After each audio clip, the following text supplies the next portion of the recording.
my office, we're kind of charged with the preparedness for our local community. So obviously there was things that we were putting into place. You know, I had people on call for the Emergency Operations Center, which is what we stand up in anytime that there's a big event.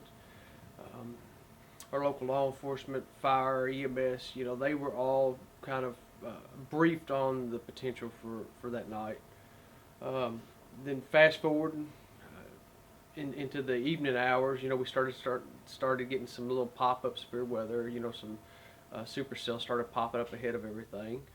Obviously, we had a couple of warnings here and there, and then you know, come time that we realized, hey, we've got a large tornado on the ground. It's barreling right down on our county. So, and I was in the Dawson area up until about 10 to 15 minutes prior to the tornado hitting. I was actually there around the interstate area.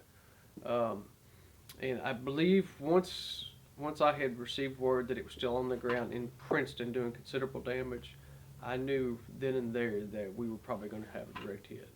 You know, our sirens are activated. You know, we kept reactivating. Sirens will run. The outdoor sirens will run for 3 minutes. We kept reactivating them, you know, and just kept running them because we knew that, hey, this is confirmed on the ground.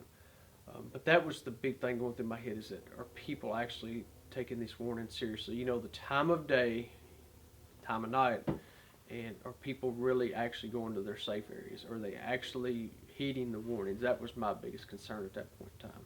I know the big one that really stands out in my mind, and it actually was our local sheriff's deputies finding the two kids in the bathtub in the Barnsley area.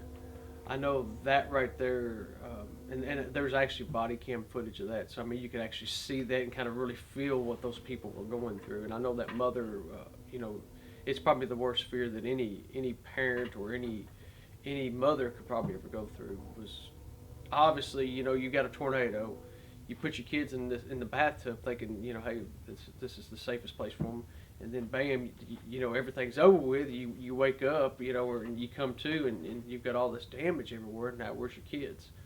One of the biggest things you lose is communications. I don't care how great your communications are prior to, you're losing cell phone, you're losing landline, you're losing radios. That's just, it's happening. You know, that infrastructure is gone until things can get reset, things can get rebuilt. You're losing it. So a lot of times, our surrounding agencies, our surrounding organizations, police, fire, EMS, EMA, they start coming to you, you know, because they're bringing resources because they know you're resource short because you don't have enough firefighters, you don't have enough police officers, you don't have enough ambulances to go around, especially for something that big. So you have to have help coming from other counties that are unaffected. And that's one thing we had. I will commend our region in West Kentucky, Southern Indiana. We had some out of Tennessee.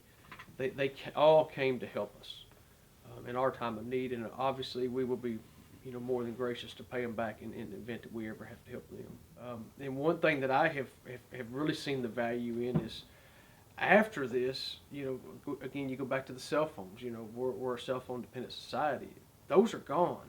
You know, those are gone until they can bring in the temporary towers, the mobile towers, which are, you know, 12 to 24 hours out after an event. How do you plan to get information to family that are distant family that are concerned, because this is on CNN, this is on Fox News, people are watching this nationwide. How do you plan to communicate with them, and what is your plan to communicate that you're okay with them? Because what happens is when they don't receive word, then they start calling the local emergency services and absolutely inundate their phone lines. And we've seen that you know, we've seen the substantial effects that places on local response organizations, because we had 166 people on our missing persons or unaccounted for persons list. And the problem is we never had 166 people missing. But they had no means to communicate with family, and then family gets concerned and they start calling. So you have to be able to navigate that, and that just puts additional burden on our rescuers, who are already stressed, who are already overworked and tired, and now we have to zero out these lists. So that's another thing that I've seen the value in, that is having that family communication tree going forward for how you're going to communicate with your family in the event of a disaster. And it doesn't matter what it is, weather, earthquake. It doesn't matter whether it's a terrorist attack. How are you going to communicate? I will say that I kind of relate this back to the 2005 tornado that we had impact Madisonville. Is there was so much talk and chatter prior to the event that, hey, this is going to be a high-profile event. I mean, the stage is set. And I believe that had there not been all that talk prior to and leading up to the event, I believe our death toll and injuries would probably have been substantially higher. I believe people did pay attention, and they did take the advice and the warning seriously.